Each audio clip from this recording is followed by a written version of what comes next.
اور اس حوالے سے صحیح مسلم میں ایک بڑی پیاری حدیث ہے کہ ایک شخص تھا جس کا نام تھا زماد. زماد تو نہیں، عربی میں ضباد کہیں گے، ضاد میم الف دال. اس کے بارے میں مشہور تھا کہ وہ جن نکالا کرتا تھا. وہ مکے آیا کہیں تو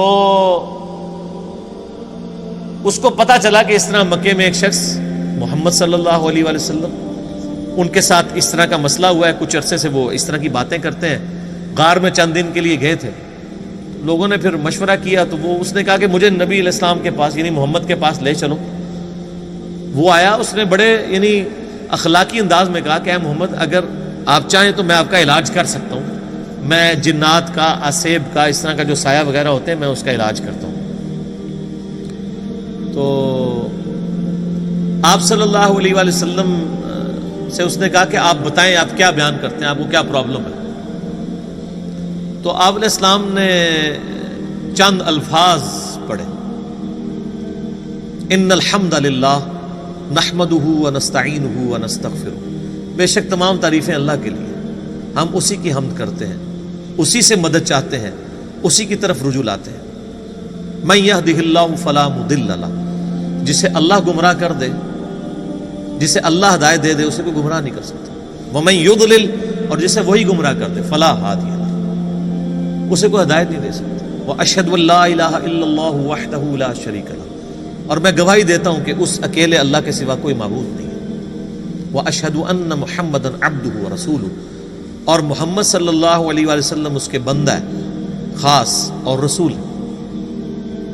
اس کے اوپر ایسا روب طاری ہو، اس نے کہا یہ آپ نے کیا کلام پڑھا ہے؟ دوبارہ پڑھے، دوبارہ پڑھا. اس نے کہا ایک دفعہ پھر سنائے. ابھی قرآن تو پڑھا ہی نہیں تھا، صرف آپ نے اپنے خطبے کے الفاظ پڑھے. تیسری دفعہ جب اس نے سنا، اس نے کہا واللہ ایسا کلام میں نے کبھی نہیں سنا. آپ اپنا ہاتھ بڑھائیں، میں آپ کے ہاتھ پہ بیعت کروں، میں اسلام قبول کرتا ہوں. یہ صحیح مسلم میں حدیث ہے. تو وہ آیا علاج کرنے تھا، اس فیلڈ کا ایکسپرٹ تھا. جس طرح آپ دیکھ لیں کہ جادوگروں نے اسلام قبول کر لیا تھا، ان کو پتہ چل گیا تھا کہ موسیٰ علیہ السلام جو کچھ کر رہے ہیں یہ جادو نہیں ہے. کیونکہ ہر ایکسپرٹ اپنی فیلڈ کو جانتا ہے. ایک ڈاکٹر کو پتا ہے کہ ڈاکٹر زیادہ سے زیادہ کیا کر سکتا ہے، اور اس کے سامنے کوئی ایسا ایکسپیرینس آ جائے وہ کہے گا یہ ڈاکٹری میں پاسبل نہیں. جادوگروں کو بھی پتا تھا کہ جادوگر آنکھوں کا دھوکہ کرتے ہیں، یہ تو فزیکلی کر کے بتا رہا ہے یہ جادو نہیں. تو جادوگر جن کی بیس پہ فرعون اکڑا ہوا تھا وہ تو مسلمان ہو گئے. اس کے بعد تو فرعون کو ویسے ہی مسلمان ہو جانا چاہیے تھا، لیکن نہیں ہوا. ہدایت اس کی قسمت میں نہیں تھی. یہاں پہ بھی مشرکین عرب جو بار بار کہتے تھے اس پہ جنات کا اثر ہے، جو جنات کا ایکسپرٹ ہے وہ کہہ رہے کہ یہ جنات کا اثر نہیں ہے، اور وہ مسلمان ہو گیا. اس کے بعد گنجائش رہتی تھی کہ مشرکین عرب نبی علیہ السلام پہ ایمان نہ لاتے، لیکن وہ قسمت میں ہدایت. اور لوگ کہتے ہیں جی اللہ کے نبی زندہ تھے، لوگ پتہ نہیں کیوں نہیں بات مانتے تھے. آج اللہ کے نبی کی بات مان رہے ہیں لوگ. وہ تو ان سے بہتر تھے، وہ کافر تھے، کم از کم ڈٹے تو ہوئے تھے نا. یہ مسلمان ہو کے اللہ کے نبی کی بات ماننے کے لیے تیار نہیں ہے. تو میں تو آج کل کے مسلمانوں کو دیکھتا ہوں تو مجھے اندازہ ہو جاتا ہے کہ واقعی یار ایک بندہ نبی کو مان کے بھی نبی کی نہ مانے تو یہ تو بڑا مسئلہ ہے، اور ایک بندہ نبی کو مان ہی نہیں رہا وہ اس کی نہ مانے تو وہ چھوٹا مسئلہ. یہ جو آج کہہ رہے ہوتے ہیں نا جی وہ کاش تیرے زمانے میں ہوتا تو میں تیرے قدموں سے لپٹ جاتا، کبھی میں تیری جوتیوں کا تسمہ ہوتا، یہ کچھ ہوتا، میں کہنا رفع دین پھر بھی نہ تو شروع کرتا. تو کہنا لوگ کہیں گے کہ یار ایک پکیا میں مارنا ہے. یعنی جو اتنا بزدل ہے آج کے دور میں کہ وہ اپنے نظریات کو قرآن و سنت پڑھ کے چینج کرنے کے لیے تیار نہیں ہے، تو وہ ابو جہل ہی ہوتا. یہ ضروری نہیں ہے کہ تیرے ہوتے جنم لیا ہوتا تو ابو بکر عمر عثمان و علی ہوتا رضی اللہ عنہ اجمعین. نہیں، عین ممکن ہے کہ ابو جہل ہوتا، عبداللہ ابن ابی ہوتا. یہ بات کرنا بڑا آسان ہے، تیرے ہوتے جنم لیا ہوتا. یہ ساری کہانی ہے میرے بھائی، یہ بڑا مشکل کام ہے. یہاں پہ آپ دیکھ لیں نبی علیہ السلام کے کارٹون بنتے ہیں تو جنہوں نے داڑیاں نہیں رکھی سب سے پہلے وہ آ کے بینک توڑتے ہیں، شیشے توڑتے ہیں، گاڑیوں کو آگ لگاتے ہیں عشق رسول کے نام پہ. انہی کو کہتے ہیں کہ یار داڑھی رکھ لو، نال ہی ٹھوس. حالانکہ ہونا یہ چاہیے کہ ان کافروں نے نبی علیہ السلام کے جو کارٹون بنائے ہیں اس میں نبی علیہ السلام کی مبارک داڑھی میں بم رکھ کے نا انہوں نے اس طرح کی شکلیں بنائی ہیں. تو پھر جڑا بن نہ کہ تو نے میرے نبی کی داڑھی میں بم دکھایا ہے. ابھی تو میں نے داڑھی نہیں رکھی تھی لیکن آج سے میں داڑھی رکھتا ہوں. ایسی کی تیسی تم لوگوں کی، تو کوئی کرنے کے لیے تیار نہیں ہے. مشکل کام ہے. اب بینک لوٹنا، گاڑیوں کو آگے لگانا، اے ٹی ایم مشینیں اکھاڑ کے لے جانا، ثواب دیکھیں. اے ٹی ایم مشین اکھاڑیں، آپ کو پیسے بھی ملے اور ثواب بھی ملے، اور کیا چاہیے. ظاہر ہے یہی کہانی کرائی گئی ہے نا. پاکستان میں تو مولوی یہی پٹی پڑھا رہے ہیں نا. جو بھی اینٹی اسٹیٹ ایکٹیویٹیز پہ علماء ابھار رہے ہیں اپنی عوام کو، وہ یہی کچھ کر رہے ہیں نا.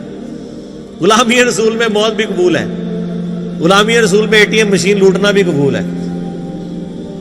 تو سر پھر ایسی غلامی تو ہر بندہ کرے گا نا. دوویں جہانی مٹھے پاؤ کہ مشین بھی لوٹ لی اور جنت بھی پکی کروا لی.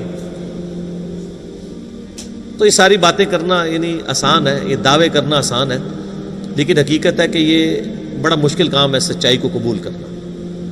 تو اللہ تعالیٰ فرماتا ہے کہ تمہارے صاحب مجنون نہیں ہیں، ان پہ کوئی جنات کا اثر نہیں ہے. اور پھر نبی علیہ السلام کا کریکٹر بھی ان پر گواہ تھا. جنات کے اثر والے لوگ تو بہکی بہکی باتیں کرتے ہیں. جس پہ جنات کا اثر ہو وہ یہ لوگوں کو کہے گا کہ اپنی بچیوں کو زندہ دفن نہ کرو، اپنے ماں باپ کے ساتھ اس نے سلوک کرو، اس خدا کی عبادت کرو جس نے تمہیں بے قدر پانی سے پیدا کیا ہے. اس طرح کی اخلاقی اقدار جس پہ جنات کا اثر ہو تو اس طرح کی باتیں تو نہیں کرے گا. پھر سورہ یونس میں اللہ تعالیٰ شروع میں آیت نمبر 14, 15, 16 میں آپ کو ملے گا. اللہ تعالیٰ فرماتا ہے کہ یہ کہتے ہیں کہ اے نبی ان سے فرما دو اگر اللہ نہ چاہتا تو میں کبھی قرآن تم پہ نہ پڑھتا. اور یہ کافر کہتے ہیں کہ نبی اس قرآن کو بدل دو یا کوئی اور قرآن لے آؤ، یعنی یہ تو بہت سخت قرآن ہے. اے نبی تم فرماؤ کہ مجھے کوئی حق حاصل نہیں کہ میں اپنی مرضی سے اس قرآن کو بدل دوں.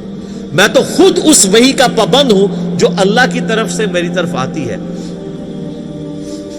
قل انی اخاف ان عصیت ربی عذاب یوم عظیم. اے نبی یہ بھی فرما دو کہ بالفرض اگر میں بھی اپنی خواہش نفس سے کچھ ایسا معاملہ کرتا ہوں، اپنے رب کی نافرمانی کرتا ہوں، تو میں بھی ڈرتا ہوں کہ بڑے دن کا عذاب مجھے بھی آ پکڑے گا. اس سے زیادہ اور کس طریقے سے آپ کو بات سمجھائی جاتی کہ قرآن میں یہ آیت 3 دفعہ ریپیٹ ہوئی ہے، سورہ یونس میں، سورہ الانعام میں اور سورہ الزمر میں. قل انی اخاف ان عصیت. اے نبی تم فرماؤ مجھے تو خود خوف لگا ہوا ہے کہ بالفرض اگر میں نے بھی اپنے رب کی نافرمانی کی تو بڑے دن کا عذاب مجھے بھی آ پکڑے. یہ آپ کے بابے ہیں جو کہتے ہیں جو ہمارا مرید ہوا تو ہم تو اس وقت تک جنت میں نہیں جائیں گے. حالانکہ وہ بابے خود نماز پڑھ رہے ہوتے ہیں نا ان کے مرید نماز پڑھ رہے ہوتے ہیں. نماز کا پوچھے کہتے ہیں مدینہ شریف پڑھتے ہیں. ان سے کہیں کوئی ضعیف حدیث دکھا دیں کہ نبی علیہ السلام جب مکے میں تھے تو مدینے آ کے نماز پڑھتے تھے اور جب مدینے میں تھے تو مکے جا کے نماز پڑھتے تھے. کہانیاں. اور بلکہ میں نے اس کہانی کی تو وہ انجینئرنگ کی ہے کہ صحیح مسلم میں حدیث ہے کہ نبی علیہ السلام نکلے تو بنو سلمہ کے کچھ لوگوں کو دیکھا مدینہ شریف میں وہ کھڑے ہوئے تھے. آپ نے میں کیوں کھڑے ہو یہاں پہ؟ تو کہا یا رسول اللہ ہم ذرا دور رہتے ہیں تو مسجد نبوی میں آتے ہوئے ہمیں ٹائم کافی زیادہ لگ جاتا ہے، تو ہم نے ارادہ کیا کہ ہم مسجد نبوی کے قریب شفٹ ہو جائیں. تو آپ نے فرمایا جو اتنے قدم چل کے آتے ہو تمہیں ثواب ملتا ہے. ان کا یا رسول اللہ لیٹ ہو جاتے ہیں، پہنچنے میں تکلیف ہوتی ہے. تو آپ نے فرمایا ہر قدم پہ ثواب ملتا ہے. تو انہوں نے پھر مسجد نبوی کے قریب شفٹ ہونے کا ارادہ ترک کر کے اپنے ان علاقوں میں رہے، صرف اس وجہ سے کہ جتنے قدم چل کے آئیں گے ثواب ہوگا. تو میرا ایک معصومانہ سوال ہے کہ بزرگ تو اڑ کے یہاں سے مدینے پہنچ جاتے ہیں، وہ بنو سلمہ والے صحابہ جو کہتے ہیں ایک ادنا صحابی دی بھی پیروں دی خاک نہیں ہوتا ولی تو اڑتا پھردا ہے مکھی مچھر آر، اور صحابی وہ بیچارہ شفٹ ہو رہا ہے مدینے کے قریب. کہانیاں. کیونکہ یہ صحیح مسلم شریف ہے، وہ بزرگ شریف ہے. اور اگر کوئی کہتا ہے نہیں نہیں وہ آپ کو سمجھ نہیں آیا تو لے آؤ بابا کوئی اڑ کے دسے. سب کہانیاں. تو یہ انہوں نے دین کو بگاڑ کے پیش کیا ہوا. کتابوں کا دین اور ہے، بابوں کا دین اور. اللہ تعالیٰ فرماتا ہے کوئی تمہارے نبی کے اوپر جنات کا اثر نہیں ہے، ان کی تو تعلیمات بتا رہی ہیں.